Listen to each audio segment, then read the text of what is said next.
very recently I stumbled upon a little show. Oh, I don't know if you heard of it. One Punch Man?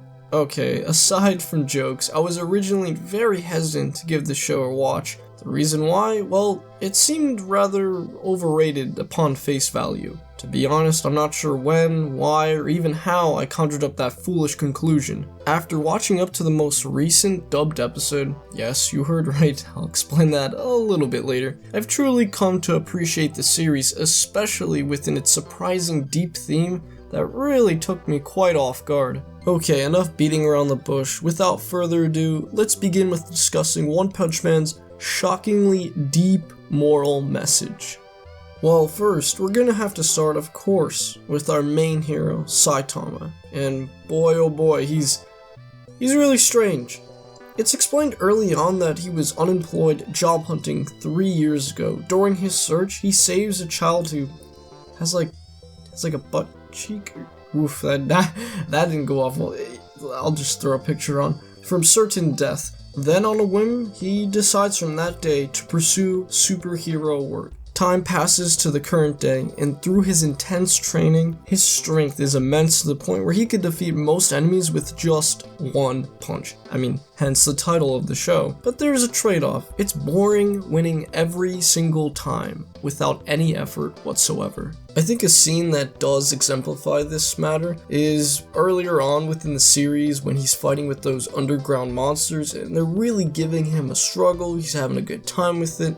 Then all of a sudden, it was all just a dream at the end of the day. This took me by quite a surprise. I mean, I thought these guys were going to be the big baddies of the entire series from this point. You know, the de facto villains that would kind of make their mark early on. But no, it's just a sad realization when you find this out. And you really do feel for Saitama because even he's so depressed at this fact. And it's kind of presumed, and you know, you can infer this too, that this is not the first time he's dreamt up of something to this caliber, which even makes it more depressing. You know, and then when he gets up and gets ready, looks out the window, there are similar monsters that do come out from underground, and you know, maybe it gets him excited, but in actuality, expectations versus reality, which is very strong suit of the series, they're not that much of a threat and run away at first glance. The idea of expectations versus reality can even be flipped on its head. A lot of the characters that Saitama meets along the way within the series look down upon him as a hero within the class C or B, depending on where you're at in the show, that has little to no value. But in reality, he's one of the strongest heroes within the show. One thing that I really need to give credit towards him is that he rarely complains about his position. I mean, yes, he is disappointed when he finds out that he didn't get to be a class S hero, and you know, that was the whole joke with how the C kind of looked like an S when it was halfway through the folder. But you know, he has every right to be disappointed within that matter. From that point on, he really didn't beat himself up for that. He just moved on and just did what he really wanted to do, which was hero work at the end of the day. For this reason and many other examples, Saitama is a very stoic character that doesn't let a lot of things get to him through his monotone demeanor. And I weirdly appreciate and honor that. That's something that, I mean, not too much of a monotone attitude, but I would definitely like to practice stoicism as much as Saitama does. Saitama is rather selfless too. On multiple instances, he often takes the blame for many things that really aren't his fault or things that he really shouldn't be negatively pinned onto. A prime example is when Saitama saves the city from practically impending doom from a meteorite. He's able to do this by punching the oncoming projectile, and yes, he's that strong. But one downside is the meteor splits up into shards, dramatically destroying the city. Other envious and jealous heroes tried to negatively blame him for destroying the entire city in front of civilians to purposely rival them up against him, even going up to the point of calling him a cheat for quote-unquote taking credit from other Class S heroes. From all this propaganda, the citizens cheer him on to stop doing hero work and just to give up. When confronted with the situation at hand, Saitama never doubts himself on not doing the right thing.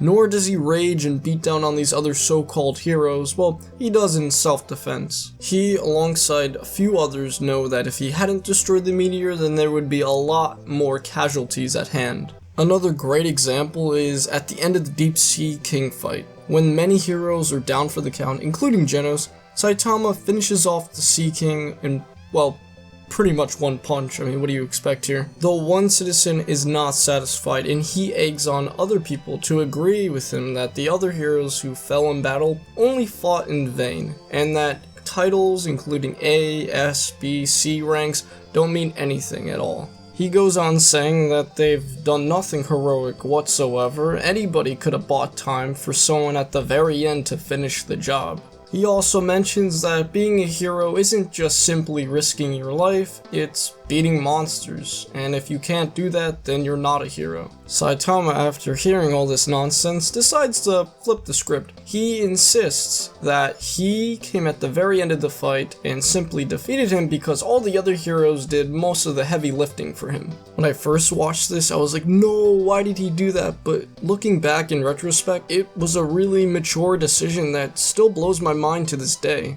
There's a few things I do take away from this scene. One, Saitama is the true hero at the end of the day, and not for KOing the Sea King in one punch, though that was really cool. The real reason is because he risked what the public was gonna think about him. He obviously did this to help out the other heroes, not have a bad reputation. Also, he doesn't want any injustice going through him, or he doesn't want to be the cause of that. Another thing that really resonated with me is the fact or moral that you'll never be able to satisfy everybody. Saitama and the other heroes objectively did a good thing, but that's not going to satisfy everybody, and there's going to be one guy, like in this scene, that is going to have some sort of criticism which is either fueled by jealousy or hate, or ignorance in this case. Before I end this video, I want to make a rather bold statement. I think Saitama is probably my favorite anime character that I've watched up to this point. I do have some typical ground rules that I usually have when considering good characters or not. These rules are not always solid, and there's always a few exceptions. One big rule is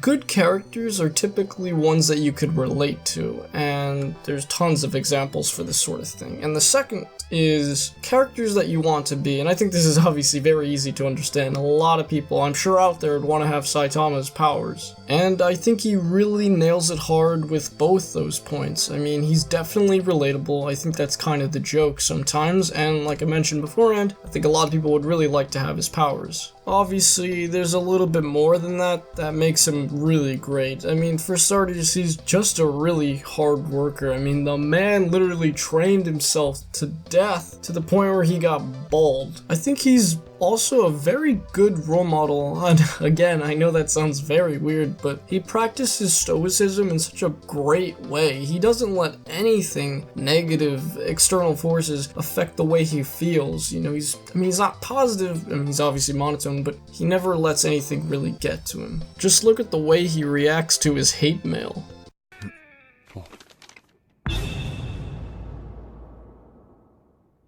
こいつちょっと差出に調べて俺が暇な奴がいるな。 What's cool about this is he's sort of an anti-character. A lot of the stuff presented shouldn't work, but it does. The quiet demeanor kind of makes you more interested in seeing what he's all about. It's just like, there's like a mystery element to it. And one more thing that I want to add is, I mean, I'm going to go all the way back to the beginning of the video if you remember when I was talking about expectations versus reality. I think a lot of viewers that watch the show don't really understand how deep of a character he is, because on face value, he seems very simple, even in his own character design. One, who is the writer of the One Punch Man manga, has a lot of history with creating monotone characters. I think one really good example of this is Mob from Mob Psycho, which I definitely would recommend you watch that show too. It's very good stuff. But yeah, I think that concludes my thoughts on the matter. What do you guys think? Do you think Saitama is your favorite anime character? I highly doubt, but yeah, share your thoughts, opinions in the comments. Do you think I did this character justice or not, etc. and whatnot? And yeah, if you liked the video, like it. Sub maybe if you're new too. If you don't like it, hey, you can dislike it too, but yeah, share your feedback also. And thank you so much for watching, and I will see you in the next one. Peace.